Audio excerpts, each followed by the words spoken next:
Hey fam, I hope you're all doing great. My name is Craig Peace Bia. Welcome to another episode of Holistic Wellness. Today we're talking about the lost books of the Bible, or the rejected books of the Bible, or the excluded books of the Bible. Why were they not added in the 66 books of the Bible? Is it because they are deceptive, misleading, or is it because maybe those who were part of the council that decided which books to be added in the 66 books, they decided on their own that these books should not be included?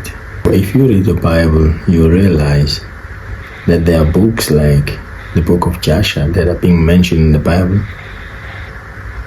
You read the book of Jude, he quotes the book of Enoch. He said the seventh generation from Adam, Enoch, prophesied these things. Where did he take that from? You hear Paul also, he mentioned the names of people who were opposing Moses in Egypt, the magicians that opposed Moses in Egypt when he came to tell Pharaoh that he must let God's people out to worship God where God has instructed them to. He mentioned them by name. There was Chambers, I forgot the other name, but there was Chambers. Where did Paul get those names? That these are the people who withstood Moses in Egypt. The books of the Bible that are not added. Are they misleading? Are they causing people to end up in heresy? I don't know, you tell me. But I've read the few. When I read the book of Joshua, it is more like a full book of Genesis, basically. The details that are not added in Genesis, they are clear in the book of Joshua. It's more like a missing puzzle, and then it makes sense. Now I'll mention a few books. And the disclaimer, I do not say these books are legit, and I do not say they are not legit. But what I will say to you, I've seen very powerful statements, powerful messages in some of these books. And then there are those where I read and I was like, no, this does not make biblical sense. So I'll mention the few of the books I have read. I read the book of Enoch. They talk about the Watchers, the fallen angels. I read the book of Joshua. It talks about Moses. In fact, it's from Abraham to Moses. I've read the book of the vision of Isaiah, the ascension of Isaiah, where he talks about, when you read the book of Isaiah, when he says, I saw the Lord seated on the throne. So the ascension of Isaiah goes on details on what Isaiah saw, very supernatural vision that he had. And then there's a book I've read called The Vision of Paul. And I've read the infant gospel. It talks about Christ when he was young.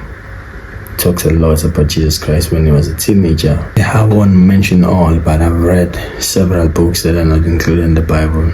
The 12 patriarchs of Israel, the sons of Jacob, 12 sons of Jacob. They explain how they got to Egypt during the famine, how they reconciled with Joseph in details. So those books, they make sense to me. I'm not saying take them like the biblical books in the 66 books.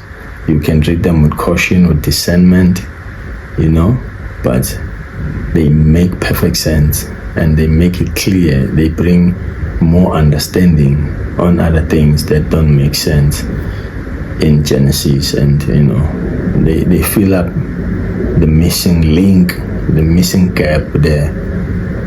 So for me, they do make sense. But I wouldn't say take them as the legit. You read them with caution. But I do believe that we've been robbed. If you look at the Ethiopian Bibles, the Ethiopian Bible have 88 books. You ask yourself why they were included there, why they are not included in the 66 one.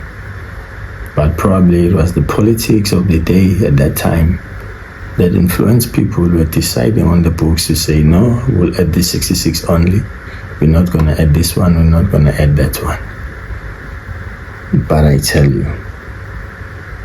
you that these books, some of them, they really make perfect sense, especially they complete, if I may put it in this way, they complete the book of Genesis, especially the books of the 12 patriarchs, the sons of Jacob, as well as the book of Joshua.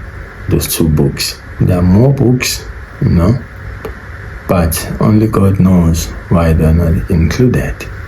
So thank you so much for joining us today. If you find this content interesting, please do subscribe, comment, and share. Thank you so much. Have a blessed day in Jesus' name.